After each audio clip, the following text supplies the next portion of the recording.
ಬೇಡ ಬೇಡ ನಂಗೆ ಬೇಡಪ್ಪ ಅದು ಬೇಡಪ್ಪ ಬೇಡ ತಿನ್ನು ನೀನೇ ತಿನ್ನು ಬೇಡ ಬೇಡ ಅನು ಅಕ್ಕ ನಿಮ್ಮ ಅಮ್ಮಂಗೆ ತಿನ್ಸೋಗು ನಿಮ್ಮ ಅಮ್ಮಂಗೆ ತಿನ್ಸೋಗು ಅಳು ತಿನ್ಲಿಲ್ಲ ಅಂದ್ರೆ ಅಳು ಮಕ್ಕ ಹಾಕ್ಬಿಡ್ತೀನಿ ಇಟ್ಕೋ ಬಿಡಮ್ಮ ಬಿಡಮ್ಮ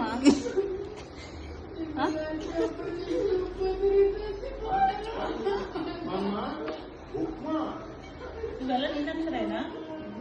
ದೊಡ್ಡ ಬರೆಯೋ